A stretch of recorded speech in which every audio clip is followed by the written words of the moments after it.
कबीर साहब की ये साखी है।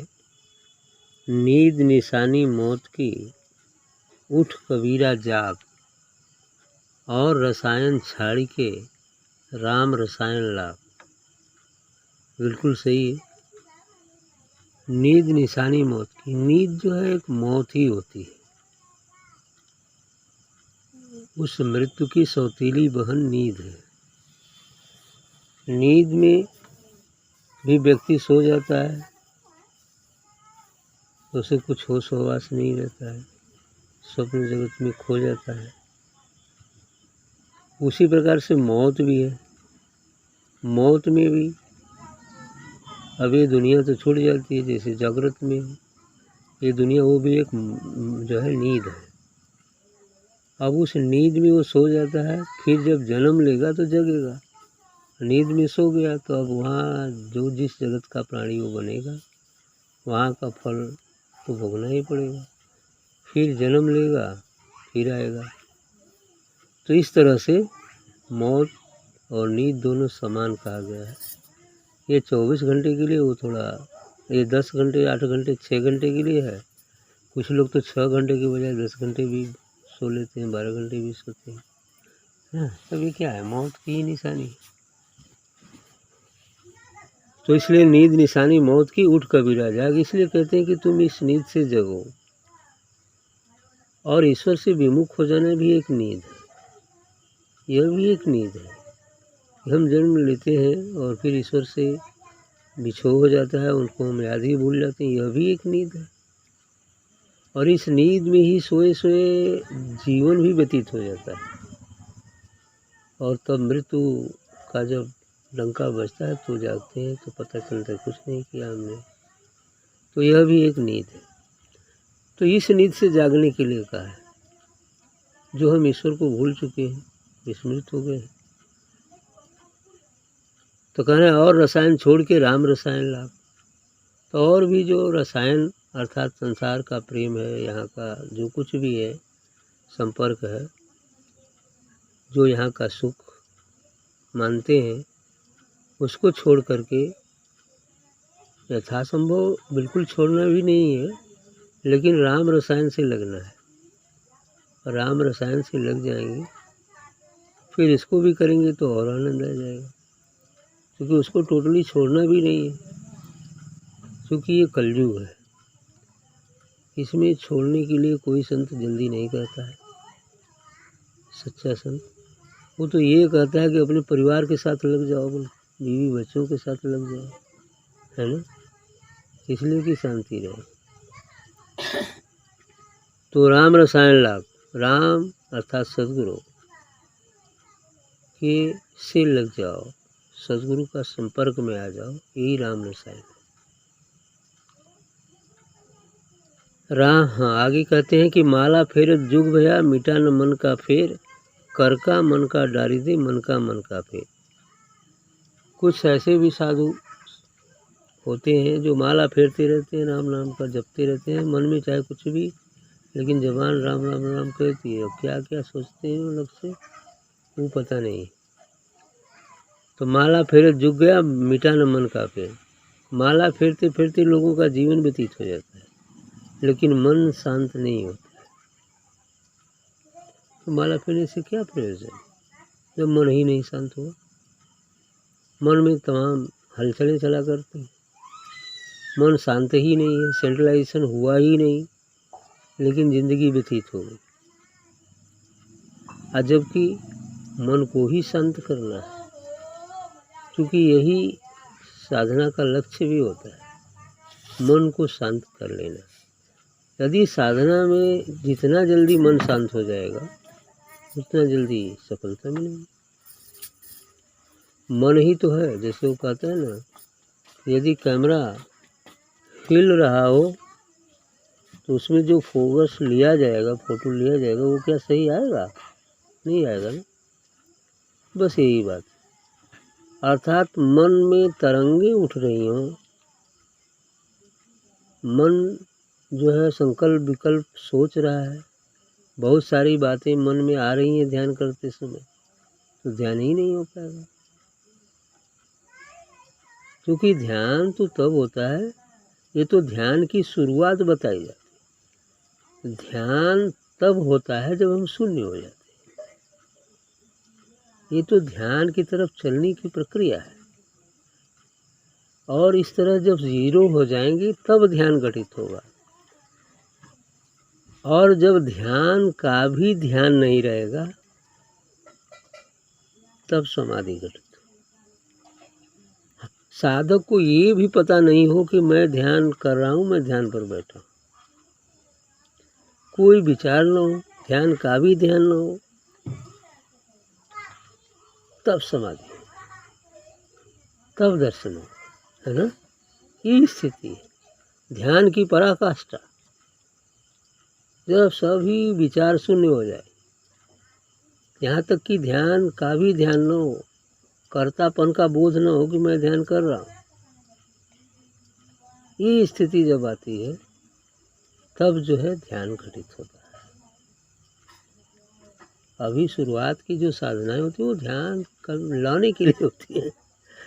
तो उस माध्यम से चलकर जब कैमरे को बिल्कुल स्थायी कर देंगे तब जो फोटो लेंगे वो आ जाएगा। अर्थात मन जब पूरा सेंट्रलाइज हो जाएगा, शांत हो जाएगा, तो खुद ही फोटो आ जाएगा। अर्थात जैसे कहा कि झील हो, नदी हो या थाली का पानी हो, उसको हिला दीजिए, बहुत सारी तरंगें उठने लगती हैं, उसमें तरंग होती है। या झील के पानी में यदि लहर उठ रही है हवा की वजह से, तो उसमें चंद्रमा या सूर्य का जो फोटो है वो साफ साफ आएगा? नहीं आए, इसलिए कि लहरों में झिलमिल करता रहेगा, पता नहीं चलेगा, है ना ये क्या है, लेकिन प्रकाश का कुछ झिलमिलाहट नजर आएगा। लेकिन झील बिल्कुल शांत हो जाए, एक भी लहर शेष न हो, पूर्ण शांति हो, उस स्थिति में हूबहू जो है चंद्रमा का प्रकाश उसमें आएगा, चंद्रमा दिखेगा कि चंद्रमा है, और यूं कह लीजिए कि पूरी झील ही चंद्रमा बन जाएगी। ये अच्छी बात है ना, और पूरी झील ही चंद्रमा हो जाएगी। ये स्थिति है। तो इसको कहते हैं कि भाई माला फेरा। तो माला फेरने से क्या होने वाला है? माला फेरे जुग गया, जुग बीत गया, मन शांत हुआ ही नहीं। इसलिए कबीर साहब कहते हैं कर का मन का डाल दे, मन का फेर। कर हाथी में जो मन का लिए हो, है ना, रुद्राक्ष का या किसी का, अब उसको छोड़ो। ऐसा करने से क्या होता है? ध्यान करना चाहिए ईश्वर का, इष्ट का। अब ध्यान कहाँ जाता है? अंगुली के मन के पर कठ भैल, है ना, कहीं गलती तो ना लगी ना था, ये विचार आएगा। तो ध्यान हुआ कहाँ? आएगा कि नहीं आएगा? आएगा। मन का फिर है तो अभी कठ भैल और 108 वाला पूरा भैल।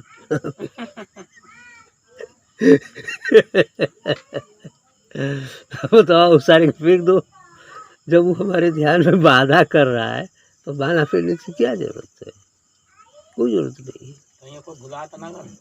वो है बढ़िया इसलिए उसको फेरने की जरूरत ही क्या है? फेरना है मन का मन की मन का को फेरो, इसको फेरो। जो संसारिक विचारों में जा रहा है तो उसको फेरो, आओ इधर ध्यान करो। फिर जा रहा है तो फिर फेरो, है ना। मन की मन का को फेरो कि जो काम क्रोध लोभ मोह अहंकार में वशीभूत हो गया है, उनके चक्कर में पड़ा है, तो उसके फेरो, इधर ले आओ, सदगुरु को शरण में लगाओ। ये मन का को फेरना है, ठीक। करें सांस सुफल सो जानिए, जो सुमिरन में जाए, और सांस यूं ही गए करी करी बहुत उपाय। कि ये जो सांस चलती है हमारी, बार बार श्वसन चलता है, तो उस सांस को तुम सफल मानो जिस श्वास में सदगुरु का चिंतन हो, सुमिरन, जो सुमिरन में जाए, जिस सांस में यदि सदगुरु की याद आती है तो वो सांस तो सफल हो। लेकिन जिस सांस में यदि संसार की याद आती है तो फिर वो असफल हो, क्योंकि वो संसार में चला गया। इसीलिए कबीर साहब कहा कि श्वास श्वास पर हरि भजू, वृथा श्वास ना जाए। कोई भी सांस सदगुरु की याद के बगैर नहीं होनी चाहिए, तब न सुमिरन हुआ, तब सुमिरन हुआ। उसी बात को करें कि सांस सुफल सो जानी, वही सांस सुफल है जिसमें सदगुरु का याद हो, सदगुरु का सिमरन हो। और सांस यूं ही गए करी करी बहुत उपाय, और सांस जो अन्य कार्यों में करते समय जो याद करके हम करते हैं, वो सांस तो यूं ही बेकार चली जाएगी। इसलिए वो बूढ़ा वाला एग्जाम्पल कि जो समय ईश्वर को वो तेरी याद में जो गुजरी वही हासिल है बका, है ना, वरना बुझे ने फी और मेरी ज़िंदगी में क्या है। यही बात होगी कि उसकी याद में जो समय गुजर जाता है, जो श्वास गुजर जाती है, वही श्वास हमारी ज़िंदगी का जो है बहुमूल्य श्वास है, बहुमूल्य समय है, जो ईश्वर की याद में गुजर। बाकी जो संसार ऋग वृत्तियों में गुजरता है तो यूं ही बेकार ही चला जाता।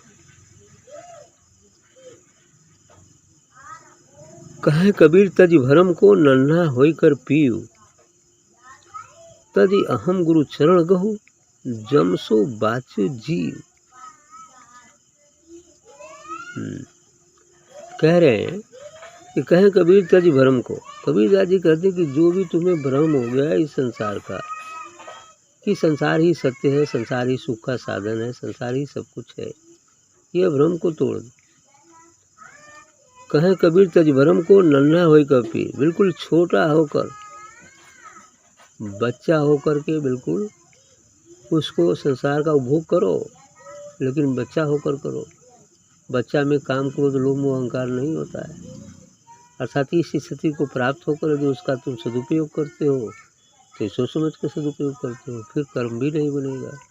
इसलिए नन्हा होकर पियो। यदि पीना ही है, संसार में कार्य करना ही है, तो नन्हा होकर करो, बालक होकर करो। असंत बालक एक ही होता है।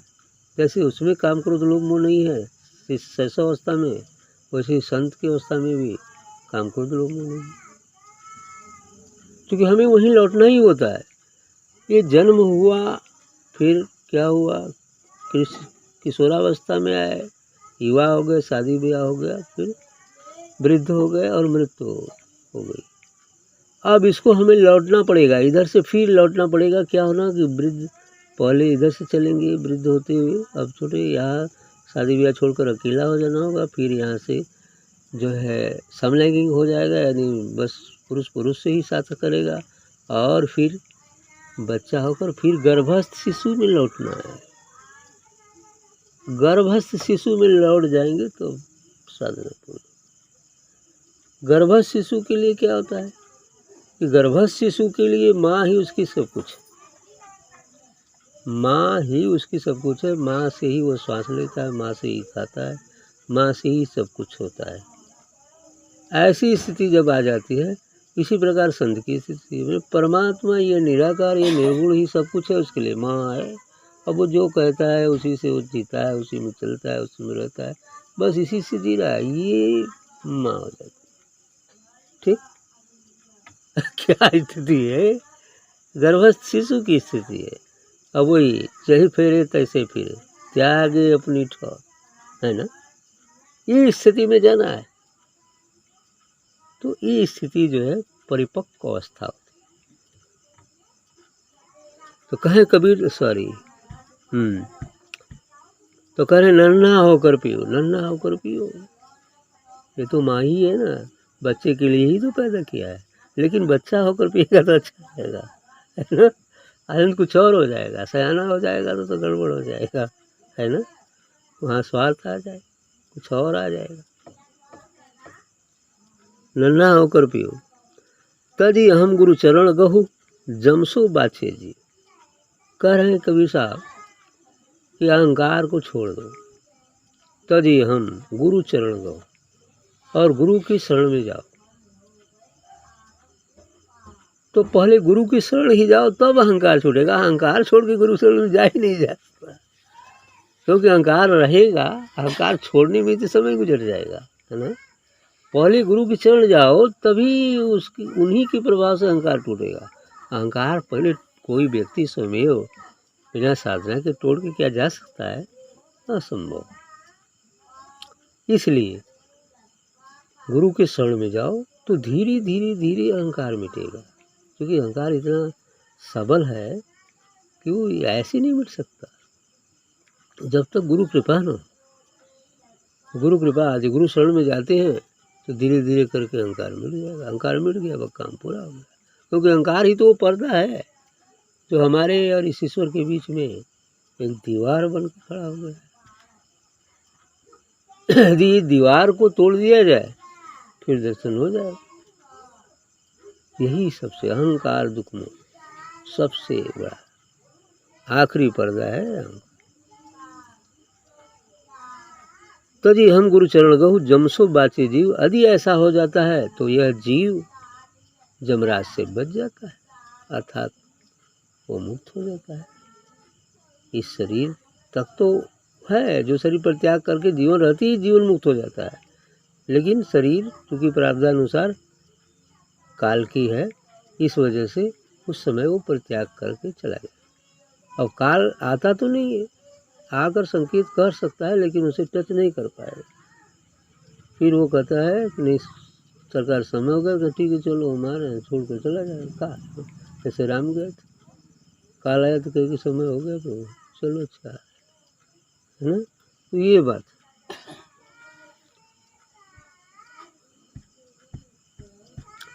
मूल ध्यान गुरु रूप है, मूल पूजा गुरु पांव, मूल नाम गुरु वचन है, मूल सत्य सतभाव। वही ध्यान मूलम गुरुर्मूर्तिम, पूजा मूलम गुरुर्पदम, मंत्र मूलम गुरुर्वाक्यम, मोक्ष मूलम गुरु कृपा। शिष्य का ये धर्म है, यही होना चाहिए। उसी बात को ये बता रहे हैं कि मूल ध्यान गुरु रूप है, जिसको भी गुरु मानते हैं उसका ध्यान करना। ये मूल ध्यान गुरु रूप है, मैंने ध्यान का मूल गुरु रूप है। उनका पार्थिव शरीर अर्थात उनका साकार स्वरूप होता है, वह जो है ध्यान के लिए मूल है। आगे पूजा मूलम गुरु पांव या गुरुपदम, पूजा जो है गुरु की चरण, क्योंकि गुरु का चरण ही से दिव्य प्रकाश चाहे अनचाहे वो निकलते ही रहता है। इसलिए पूजा यदि गुरु पूर्ण है तो गुरु पद ही पूजनीय है, क्योंकि उसमें से हमें दिव्य प्रकाश प्राप्त होता है। मूल नाम गुरु वचन है, और गुरु जो बोल देता है वही मंत्र है, वही गुरु मंत्र है, वही नाम है, और कोई दूसरा नाम थोड़ी है। जो बोल दिया वही नाम हो गया, जो मंत्र दिया वो नाम हो गया, उसी को नाम कहते हैं। उसी के आधार पर वो एक डोरी है जिसे पकड़कर हम वास्तविक जहाँ से मूल का उद्गम है वहाँ पहुँच सकते हैं। तो उस तरह ध्यान के माध्यम से ही होगा। तो मूल ध्यान गुरु रूप है, मूल पूजा गुरु पांव, मूल नाम गुरु वचन है। गुरु वचन जो बोलता है गुरु वो मूल है, वही नाम है। मूल सत्य सद्भाव, और जो सत्य है सद्भाव, सत्य आचरण, सब में ईश्वर को देखना, सब में गुरु को देखना, ये सद्भाव। और मोक्ष मूलम जो कहा गया, यही इसी के माध्यम से हम उस सत्य तक पहुँच सकते जो परम सत्य है।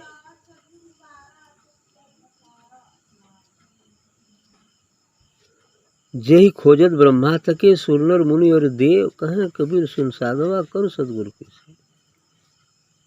जिसको खोजते खोजते, उस परम सत्य को खोजते खोजते ब्रह्मा विष्णु महेश भी थक गए और पता नहीं चला उसके आदि अंत का। जैसे वो लीला में दिखाते हैं ना, वो ज्योति स्वरूपक दिखाकर ब्रह्मा विष्णु सब खोजे, तुम पता है ना कहाँ गए, पता ही नहीं चलती। फिर लड़ा ये पता नहीं चला, ब्रह्मा झूठो बोल रहे, इसे उनका एक शिष्कड़ भी गया है ना। पहले पंचमुख थे, चार मुख हो गए है ना। तो यह बात कि जय खोजत ब्रह्मा थके सुर नर मुनि और देव, जिसको खोजते हुए ब्रह्मा भी थक गए, सुर नर मुनि देवता मुनि जो है ऋषि, ये सब भी थक गए। और कहें कबीर सुन साधवा कर सतगुरु को से। तब कबीर साहब बोलते ये लोगों के भी पता नहीं चला, लेकिन यदि तुम सतगुरु की सेवा करते हो तो तुम्हें पता चल जाएगा कि परम सत्य है क्या, निर्वाण है क्या, पता चल जाएगा। कहें कबीर सुन साधवा कर सतगुरु की से, इसलिए सतगुरु की सेवा करने की बात है। यह तन विष की बेलरी गुरु अमृत की खान, शीश दिए जो गुरु मिले तो भी सस्ता जान। बिल्कुल सही है। करे कि यह तन विष की बेलरी, यह शरीर में तो विषय ही भरा हुआ है, काम क्रोध लोभ मोह अहंकार ईर्ष्या, ये सब चीजें भरा, ये विष है, ये विष के सदृश है। यह तन विष की बेलरी, लेकिन गुरु अमृत की खान है।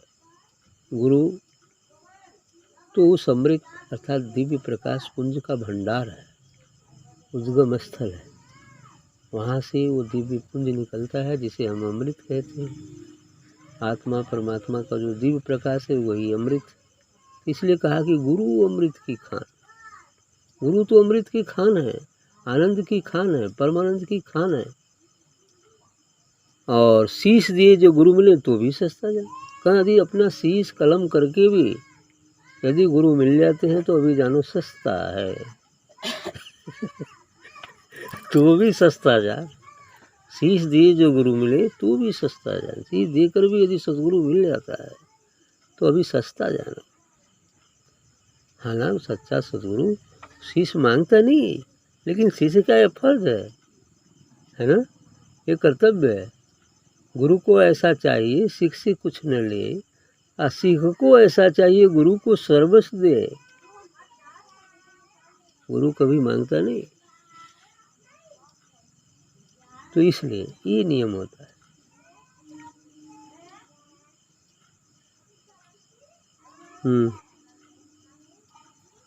और क्या है? कर सतगुरु की सेव, ठीक। यह तन विष की बेलरी गुरु अमृत की खान, शीश दिए जो गुरु मिले तो भी सस्ता जाए। लौ लागी विष भागिया कालख डारी धोए, कह करवीर गुरु साबुन सो कोई एक उज्जवल हो। बड़ी अच्छी बात कहा है।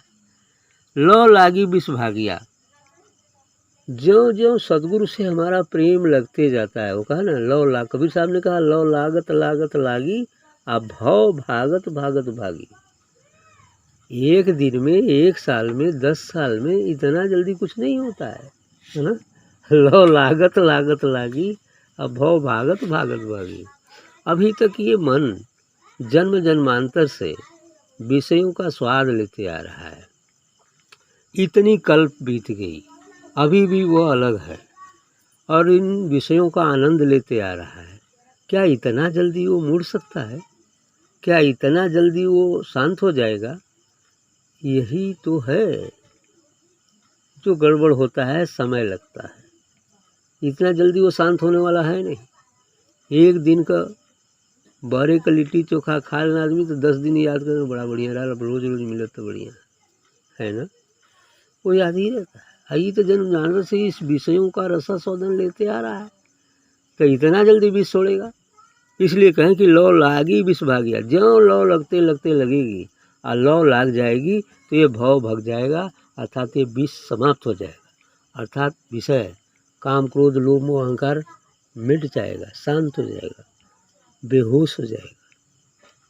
यह तन विष की लौ लागी विष भागिया कालिख डारी दो। और इतनी नहीं, जो ये विष की कालिख लगी हुई है हमारे हृदय पटल पर, वह धुल जाएगी।